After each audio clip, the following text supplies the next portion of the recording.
Good day guys! Yung breakfast natin ngayon is yung rodillas na bigay ni tita kahapon. 3 flavor siya sa isang box. Merong mocha, tapos yung yema nila, at saka yung favorite ko yung ube. Masarap din syempre yung yema nila kasi hindi masyado matamis.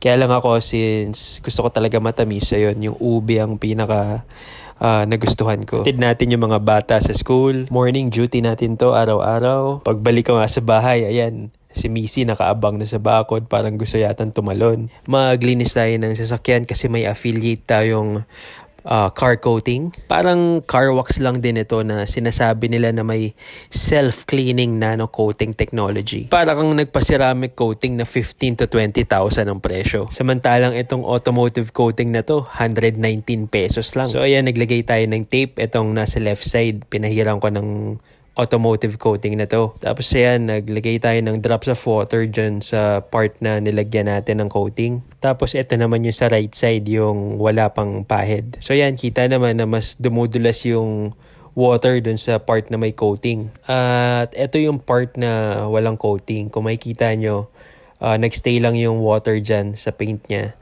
Tapos ito namang part na may coating, yan, mas dumudulas siya. At kahit pa paano, nakakaalis din siya ng acid rain marks katulad nito. Pinunasan ko lang siya at nirab ko maigi. And ayan, kung makikita nyo, meron pang mga natira, pero not bad na, di ba? Nilagyan ko na nga din yung mga black plastic panels. Ito particular nasa windshield, yung nasa may wiper. Yan, ito yung part na wala pa. Kung makikita nyo, parang nangungupas na siya. So, magandang gamitin to, no?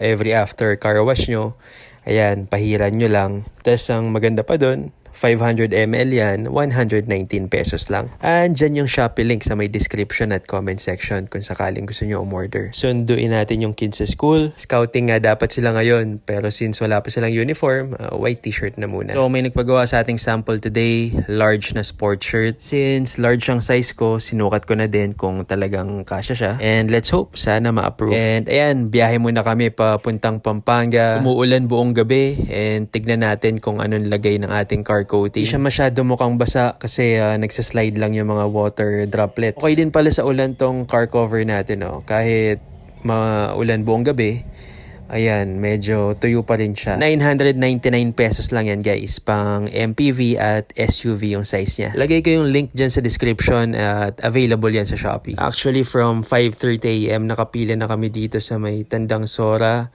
Ito yung C5 papuntang NLEX. Pero sobrang traffic kaya nung almost 6:30 na, umikot na ako pa Balintawak. So nakita ko sa news October 20 to 23 sarado pala yung C5 tunnel at ginagawa yata. So ayun, yung 2 hours na travel dapat natin naging 5.5 hours na. Nakatulog na nga lahat sila and yun, finally we got here around almost 10 AM na. Walang tulog pero ganun talaga. As usual, dito naman tayo bumabawi ng pahinga. So sana kayo din, no, nakakapagpahinga din kayo sa day off nyo. Going 4 weeks na rin pala tong mga puppies natin. Ang kukulit nila and sobrang sisigla na. Ayan na muna ang kwento ko ngayon. Pahinga muna. Thank you for watching my vlog and I'll see you guys later.